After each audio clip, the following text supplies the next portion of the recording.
Welcome to sleepy classes. तो आज हम बात करने वाले हैं about the flower which is quite evident in the background. तो अब आप बोलेंगे कि फ्लावर के बारे में क्यों, तो मैं आपको इन्फॉर्मेशन देने वाली हूँ कि एग्जाम पॉइंट ऑफ व्यू से कि कैसे रिस्पॉन्सिबल हो सकता है इन सॉल्विंग सर्टन आंसर्स अगर ये पूछा जाता है in any kind of exam.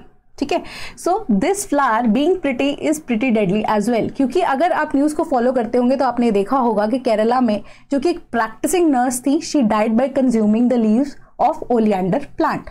Right, so इस वजह से अब जो केरला टेम्पल बोर्ड है उन्होंने डिसाइड किया है कि रिलीजियस प्रैक्टिसेस में ना केवल ये प्लांट या फ्लावर यूज किया जाएगा इन एनी वे, बल्कि टेम्पल प्रेमाइसेस में भी ये ट्री की एग्जिस्टेंस यहाँ पे नहीं होनी चाहिए। तो इसका रीजन जो है यही दिया जाता है कि हमारे पास जो ओलियंडर है या ओलियंडर लीव्स हैं या जो फ्लावर्स है, बेसिकली ये टॉक्सिक है टू द हार्ट, यानी कि ये कार्डियोटॉक्सिक ग्लाइकोसाइड्स को प्रोड्यूस करते हैं। तो अब कार्डियोटॉक्सिक ग्लाइकोसाइड से पहले आपके लिए जानना जरूरी है कि कार्डियक ग्लाइकोसाइड्स होते क्या हैं। तो अगर मैं सिंपल सी भाषा में आपको बता दूं, यहाँ पे तो बहुत ज़्यादा आपको कॉम्प्लेक्स हो सकता है सिचुएशन लगे या कॉम्प्लेक्स टर्म्स जो लगे वो यूज़ की गई हैं, बट ऐसा नहीं है। तो अगर आप ऑर्गेनिक केमिस्ट्री जानते हैं तो आपको तो ऑब्वियसली पता होगा कि ग्लाइको वर्ड मीन्स कि शुगर की attachment with another sugar component या फिर विद कार्बोहाइड्रेट्स एज वेल। तो बेसिकली अगर मैं आपको बताऊं कि हार्ट की नॉर्मल फंक्शनिंग के लिए हमें, अब कई बार होता है ना कि जिनको हार्ट की प्रॉब्लम्स होती हैं तो कार्डियक ग्लाइकोसाइड्स उनको जनरली दिए जाते हैं ताकि जो हार्ट की नॉर्मल फंक्शनिंग है वो दोबारा से रिज्यूम की जा सके।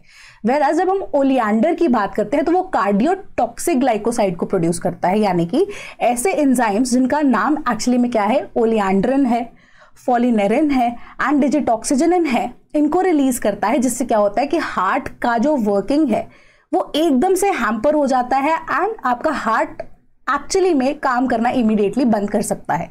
तो इसके लिए अगर आपने ये कंजम्पशन की है इन मॉडरेशन तो भी साइड इफेक्ट्स होंगे, वेराज अगर आप रेगुलर यूज करते जाएंगे तो in case you can see के इवन अ पर्सन में डाई, क्योंकि हार्ट के लिए बहुत ज्यादा यहाँ पे ये अब टॉक्सिक है, यानी कि कार्डियोटॉक्सिक ग्लाइकोसाइड। तो ये टर्म आपको याद रखनी है when it comes to oleander leaves, right. But इसके आयुर्वेदिक यहाँ पे हमें प्रॉफिट्स भी नजर दिखाई देते हैं, या आप कह सकते हो कि आयुर्वेदिक यूजेस भी इसके हैं। तो जो ऑयल प्रिपेयर किया जाता है ओलियंडर प्लांट के रूट बार्क से, इसको यूज किया जा सकता है फॉर क्योरिंग स्किन डिजीजेस। अगर हम ज्यादातर नोटिस में लेकर आए तो जितना भी इन्फेक्टेड वुंड्स हैं हमारे पास, जो स्किन डिजीजेस हैं, उनको क्योर करने में इन मॉडरेशन ये यूज किया जा सकता है।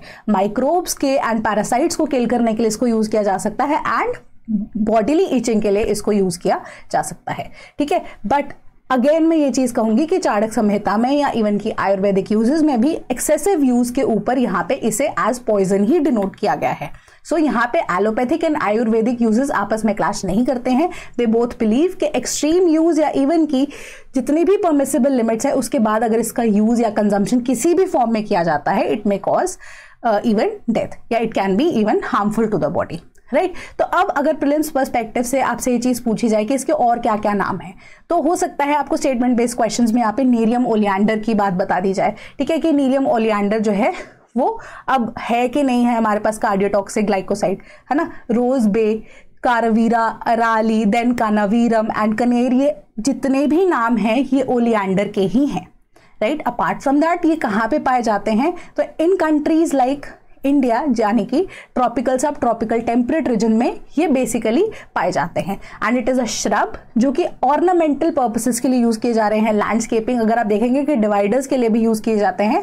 ठीक है, सो इसी वजह से, इसके यूजेस की वजह से आप कह सकते हो कि इसकी कंजम्पशन जो है, बेनिफिट या दिखने में जो चीज अच्छी होती है, जरूरी नहीं है कि उसकी कंजम्पशन या उसका आपकी लाइफ में उपयोग करना या आना बिल्कुल प्रॉफिटेबल होगा। सो इसी वजह से ये डिसीजन लिया गया।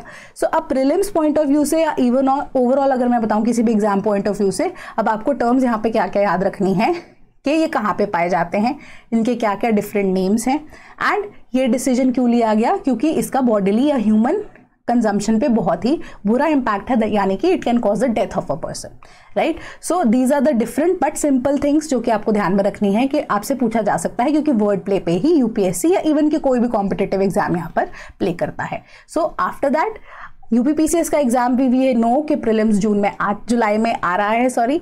ठीक है, तो जुलाई के लिए हम तैयार हैं बिल्कुल। And thank you so much for giving us so much love and support कि आपने बैच प्रहार बैच के लिए हमें ज्वाइन किया है। But any student who still wants to के तैयारी करना चाहता है हमारे साथ, तो उसको टॉपिक वाइज लेक्चर जो कि ऑलरेडी अपलोड हो चुके हैं, रेलिवेंट PYQs आपको दिए जा चुके हैं, subject wise current affairs generic as well as से स्पेसिफिक दोनों आपको दिए जा चुके हैं, and practice MCQs pre and mains दोनों के पहुंच चुके हैं आपके पास।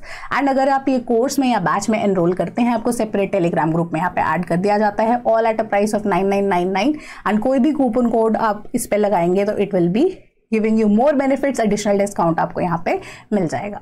And thank you so much again for giving us so much love with respect to UPPCS at least, and for all the other state batches. So next week मिलते हैं ऐसी कुछ और information के साथ. Thank you so much.